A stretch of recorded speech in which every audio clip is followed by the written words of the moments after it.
Howdy everyone. As someone who came into political sentience at a time while 2016 was happening, I would be lying if I said it didn't shape a lot of my views as a person. From the 2016 US election to the anti-sjw owned compilations, I had a bunch of opinions back then, but which I didn't have the proper words to express yet. And I don't want to say that that year is why it took so long for me to accept that maybe my parents actually had nuanced and understandable political beliefs about gender, race, and masculinity, but it definitely set me back a few years at least. And the main reason for that was because I was 16 and I was growing up in today's world. One thing in particular that caught my eye though, and caused me to reflexively go into the comment section of the nearest YouTube video to type out an angry tirade about feminazis, was anyone bringing up the concept of toxic masculinity. And I do feel like the phrase needs some sort of reflection, with some 2021 context added in. So I'm going to do that in this video. I want to make it clear before I continue that I never really wholly identified with the MGTOW or men's rights activist movements. So that means that almost all of my experiences with these labels and with people in this circle have been as an outsider looking in. But at the time I was browsing a bunch of the tamer incel forums and I didn't disagree with most of what they were saying, so there's that. I say this mostly because your experience with these labels may be different from mine. My experience is not wholly reflective, after all. So without further ado, let's have a look at what toxic masculinity is.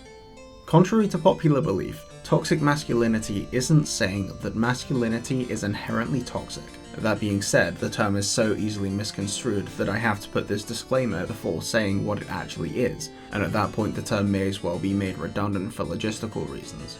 Instead, toxic masculinity is centered around the premise that sometimes, as men, we tend to like to cosplay as big, strong, macho, emotionless straight men, and imply that all the other men around us do the same.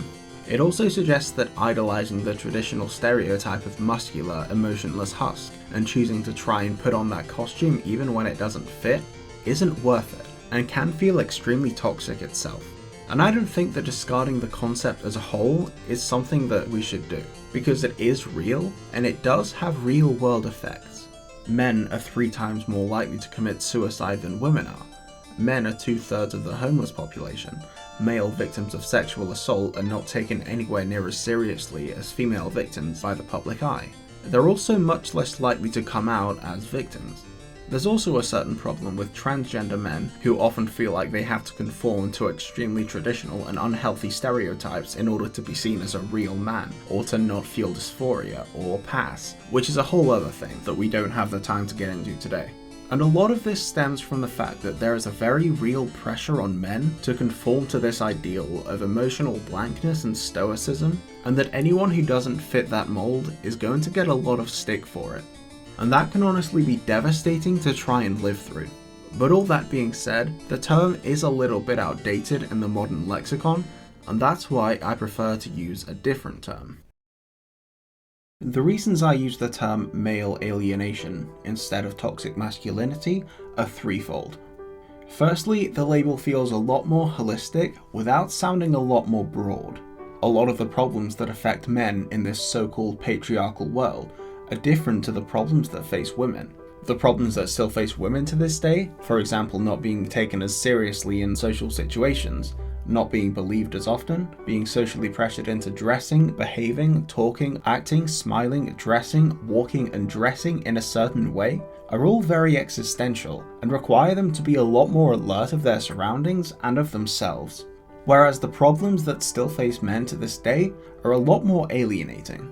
Things like not having reliable friendship groups that emotionally support them, not being allowed to show emotions, having rape and sexual assault cases treated differently, rarely getting compliments and positive affirmation, to name a few.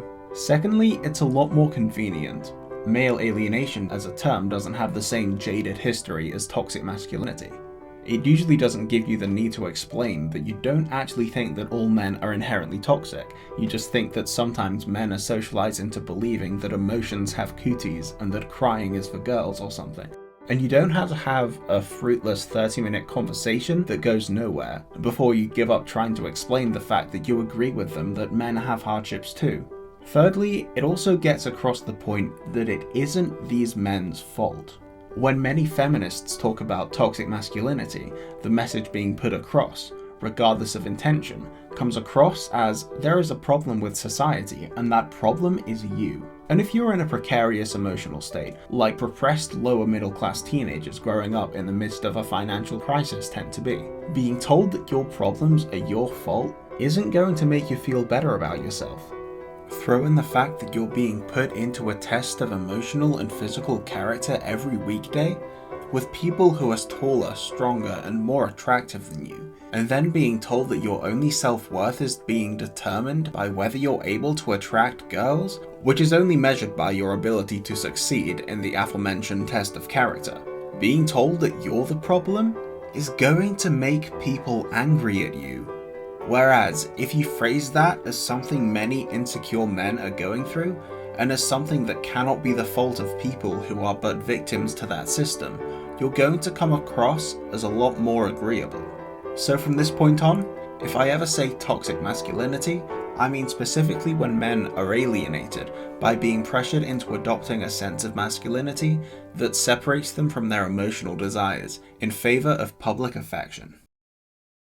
When I was 16, inceldom was starting to garner public attention, because a lot of them would spew some extremely vitriolic stuff about women and black folk. I thought making fun of racists and sexists was funny, and that's all I thought being an incel was back then. But as I grew more and more aware of the community, I found myself almost agreeing with some of the proclamations that they made. Things like women only going for basic bad boys, and not the more complex and cool edgy kids like me. And as I grew into it, I found some incel communities that attempted to keep that hatred from pointing towards women. Just to keep an eye on the community, of course. And yet, as days turned into weeks, I started posting in that community. And it wasn't because I hated women. It was because of that loneliness. The alienation that had been present for 16 years that I didn't even have the words to hate. And there were no distinguished members of the community, but there were familiar usernames. And I couldn't help but notice that some of those names were giving up on the hate-free journey, and instead joining some less free of hate community. They were allowing their own shitty situations get the better of them, and it broke my heart to even witness. And I started worrying that I could be next, simply because I wasn't able to meaningfully express the alienation that I found myself suffering the harsh effects of. And it was at this point where I took an almost perverted interest in MGTOW and men's rights activist ideals. To say it again here, I never truly got into the core of men's rights activism beliefs, so I can't say for sure what comes after the point where I jumped ship, but that was probably more of a luck-based thing than anything else. So I started digging into the MRA beliefs, watching YouTube channels about how to be more quote-unquote alpha male, made friends with some gym jocks to try and get more jacked, and most importantly took up some reactionary beliefs. I thought that feminism was ostensibly cancer, and I thought that false rape accusations were the problem. I thought women were inherently a lot less funny than men, and that men had things a lot worse than women did, because at least women were pretty. I bought into a bunch of these, until I started picking fights with my close family about politics. I'd lose the arguments every time, because I was anxious and in a precarious mental state and couldn't argue to save my life. There's a reason this channel produces scripted video essays instead of debate bro content. But they didn't stop me from believing these things. I was a reactionary. Now all there was for me was to dig myself deeper and find the next red pill to chow down upon. I was heading down the pipeline with no end to the train in sight.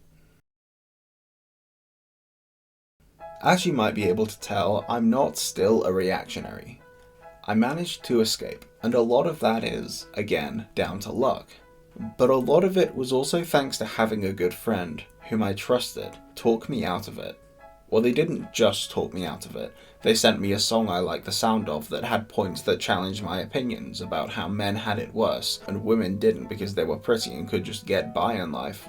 And if you're wondering which song it is, it's this one. It talks in a biting way about how being a pretty girl isn't all it's cracked up to be, and it just sounds amazing. Anyway, And I still don't know why they sent me the song, nor if it was even to intentionally change my mind, but it did change my life substantially for the better. But I was also slightly different in my beliefs, because a lot of the talk about how men were actually more oppressed was and still is just a diversion from resolving the actual issues. Usually MRAs would just say that men had it worse and try to end the conversation at that.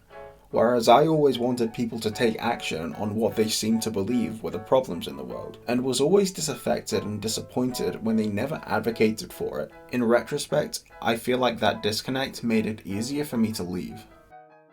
With all that being said, and I am thankful for that friend for helping me get out of that major rut in my life, it's important to note that just because women have it tough as well, and women do have it tough as well, that doesn't mean it doesn't also suck for men. But even though that's the case, that still doesn't mean that the level of struggle is quantifiably worse than the struggles that women go through on an existential level. Pain isn't possible to quantify after all, and comparing your problems to other people's problems isn't the same as dealing with them. And it's worth mentioning as well that many feminists have made and continue to make conscious, concerted attempts to advocate for men's issues regarding male alienation in tandem with women's issues, since feminism is about equality after all. But I don't know for sure that both of these issues, women being superjudged by society and also men being incredibly disconnected from one another and everyone else, are completely solvable by shoving them under the same label of feminism. Almost like a mess shoved under the rug to be thought about later. Back at the end of my times in the rabbit hole, where I considered myself a men's rights activist, I thought of myself as both an MRA and a feminist. I was made aware of the women's issues that I'd been convinced needed solving in society, but I still felt problems that men face have been ignored somewhat in favor of trying to solve problems that women face as well, like the pink tax and tax on feminine hygiene products. Worthy causes, mind you, but it still meant that men's issues had to miss out. And to solve this, I think it might be time for men's rights activism to come into the public eye again. With a different MO, of course.